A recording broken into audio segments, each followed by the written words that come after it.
Hello दोस्तों, तो आज की इस वीडियो में तुम सभी लोगों को मिलने वाली है 3 डिफरेंट टाइप की मांगास की एक्सप्लेनेशन। कुर्सी की पेटी बांध लो और हो सके तो कुछ खाने के लिए भी ले आना, क्योंकि ये तीनों मांगा जिसके मैंने हाफ चैप्टर या फिर उससे कम को एक्सप्लेन किया है वो तीनों ही काफी ही ज्यादा मजेदार हैं। लेकिन मैं तीनों मांगास में से सिर्फ एक को ही कवर करूंगा। तीनों के हाफ चैप्टर की एक्सप्लेनेशन को सुनो और फिर आगे मुझे बताना कि मैं कौन सी मांगा एक्सप्लेन करूँ। और वीडियो को स्टार्ट करने से पहले अगर तुम इस चैनल पर न्यू हो तो जल्दी से जल्दी चैनल को सब्सक्राइब कर दो, क्योंकि जितना जल्दी हो सके हमने 10K का टारगेट पूरा करना है। और हो सके तो मेरे सेकंड चैनल का लिंक भी डिस्क्रिप्शन में मिल जाएगा, तो उसे भी जाकर सब्सक्राइब जरूर कर लेना। और अब ज्यादा टाइम जाया ना करते हुए एक्सप्लेनेशन वीडियो स्टार्ट करते हैं।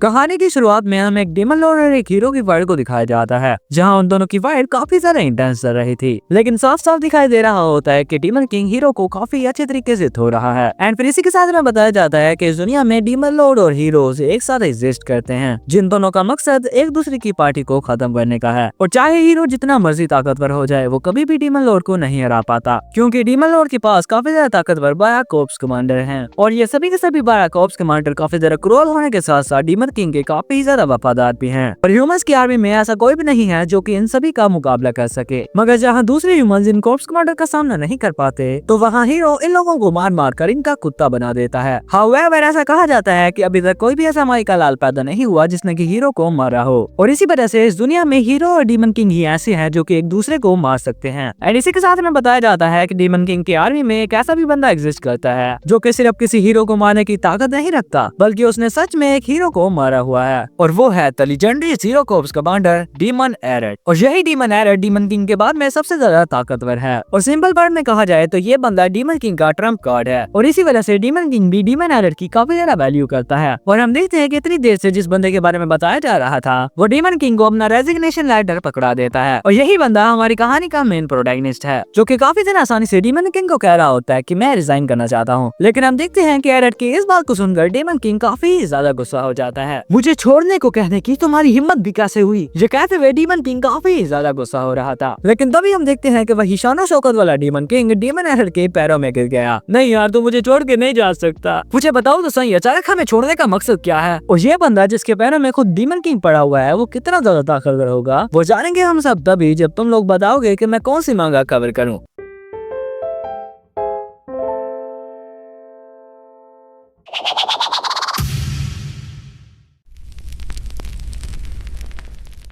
कहानी शुरू होती है एक फ्यूनरल हॉल से, जहाँ पर किसी बंदे ने बहुत सारे लोगों को काफी गंदे तरीके से पीटा हुआ था। तुम लोग मुझे जो कहना चाहते हो कह सकते हो, मगर अपने फादर को मारने वाला मैं खुद हूँगा। सीन शिफ्ट होता है एक स्कूल में, जहाँ हम किसी बंदे को आराम से अपना काम करते हुए देखते हैं। लेकिन उसी क्लास में कुछ बुलीज एक लड़के को तंग कर रहे थे। ओए, अपने पैसे मुझे दे, नहीं तो आज तेरी खैर नहीं। दूसरा बुली कहता है, भाई तू क्यों उससे उलझ रहा है? जिस पर मोटू अपना टैटू दिखाते हुए एक अजीब सी शक्ल बनाकर कह रहा था, तुझे पता है ये कैसे काम करती है? मैं तो बस इसे थोड़ा सा कर्जा देना चाहता था। जिस पर वो थोड़ा सा कम हरामी बोली उसे समझाता है कि वो काफी ज्यादा गरीब हैं, तो उन्हें ना ही तंग कर। लेकिन वो मोटू एक क्रीपी से स्माइल के साथ कहता है, लोग जितने गरीब होते हैं उन्हें ट्रिक करना उतना ही ज्यादा आसान होता है, और उनके पेरेंट्स भी दूसरों की जाड़ने के अलावा कुछ नहीं कह सकते। लेकिन जैसे ही उस लड़के ने ये बात की होती है, उस होमवर्क करते हुए लड़के का पेन रुक जाता है। और पीछे की तरफ ये सब कुछ बातें करते हुए बोली जोर जोर से हंस रहे थे। लेकिन तभी उनके पास वही लड़का आ गया। तो मोटू बोला, हाँ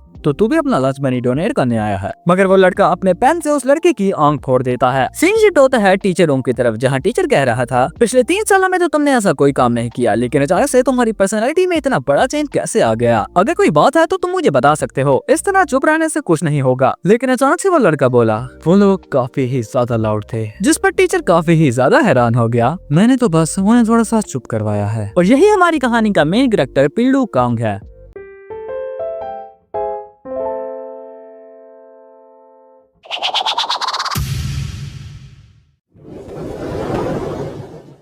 कहानी की शुरुआत में हमें 4-5 बंदे अपना इंट्रो दे रहे होते हैं, जहाँ एक बंदा कहता है, मेरा नाम है मोन मोनकार और मैं एक मर्सनरी हूँ और किसी को आइडिया है कि हम लोग कहाँ पर हैं? जिस पर एक और बंदा कहता है, मेरा नाम लाइल है, मैं डोरा के अंदर एक वर्कशॉप रन करता हूँ और मुझे भी नहीं पता कि हम लोग इस वक्त कहाँ पर हैं। एक मोटू कहता है, मेरा नाम ग्रिट है और मैं एक एंटीक स्टोर हेल्किया में रन करता हूँ और मुझे भी नहीं पता कि हम इस वक्त कहाँ पर हैं। एंड फिर इसी के साथ हमें दिखाई जाती है हमारी कहानी की हीरोइन। मेरा नाम जीना है और मैं रिमोट प्लेस में रहती हूँ हूँ और मुझे नहीं पता कि हम लोग कहाँ पर हैं। इन सभी लोगों के इंट्रो के बाद फाइनली हमारा एनसी अपना इंट्रो देते हुए कहता है, मैं हूँ इजलतान, मैं एक फार्मर हूँ और मुझे भी नहीं पता कि हम लोग यहाँ पर क्यों हैं। और यहाँ पर हमें सिर्फ इन 5 लोगों का इंट्रो दिया जाता है, लेकिन ये बात नहीं है कि यहाँ पर सिर्फ 5 लोग हैं। हम देखते हैं कि यहाँ पर काफी ज्यादा लोग होते हैं और ये सभी लोग जिस जगह पर मौजूद हैं वो काफी ज्यादा अजीब सी है। और मजे की बात यह है कि इन सभी लोगों को बिल्कुल भी नहीं पता कि ये यहाँ पर कैसे पहुँच गए। और यहाँ पर हम देखते हैं कि ये सभी के सभी लोग गैस कर रहे होते हैं कि ये यहाँ पर कैसे पहुँच गए और क्यों आ गए। और इन सभी में एक बंदा काफी ज्यादा चिढ़ा होता है और ये चीज इसके लिए काफी ज्यादा बुरी साबित होने वाली है। ये बात मैंने क्यों की वो तुम्हें अभी पता चलने वाली है। ये सभी लोग इस तरह की बातें कर ही रहे थे, तभी हम देखते हैं कि वहाँ पर एक फेरी आ गई। हेलो एवरीवन, तो यहाँ पर क्या बातें हो रही हैं? खैर थोड़ी ही देर में मास्टर एक स्पेस टाइम लिफ्ट ओपन करेंगे, तो लड़ाई के लिए तैयार हो जाओ। और हम देखते हैं कि वो फेरी देखने में काफी ज्यादा छोटी होती है और जब एक पर्सन उस फेरी से पूछता है कि तुम कौन हो, तो वो फेरी बताती है, मेरा नाम है यसर, जो कि इस जगह को मैनेज करती है और अगर तुम हर्ट होना नहीं चाहते तो अपनी लिमिट में रहना। लेकिन तभी हम देखते हैं कि कार्ल इन दोनों की बातों में इंटरफेयर करते हुए पूछता है, तो क्या वो तुम हो जो कि हमें इस जगह में लेकर आई हो? बट हम देखते हैं कि वैली उसके मुंह पर ही ये बात बताने से मना कर देती है, जिसकी वजह से कार्ल गुस्सा हो जाता है और अपनी स्वॉर्ड निकालने लगता है, जिस पर वैली उसे वार्न भी करती है कि अगर तुम जिंदा रहना चाहते हो तो अपनी स्वॉर्ड को अंदर ही रख लो। मगर कार्ल को होता है इंसेक्ट, जो कि पैरासाइट रिमूवल से भी नहीं मिट रहा था और अपनी ओरा को रिलीज करते हुए कहता है, हट बे छोटी चूहिया। कार्ल के इस एक्शन को देखते हुए फेरी के फेस पर एक स्माइल आ जाती है। तो इसका मतलब है कि तुमने अपना डिसीजन बना लिया है, लेकिन कोई बात नहीं, मैं तुम्हारी डिसीजन की रिस्पेक्ट करती हूँ। एंड ये बंदा अपनी फेरी को मारने के लिए तैयार होता है, मगर तभी हम देखते हैं कि इसका सर थर्ड से अलग एंड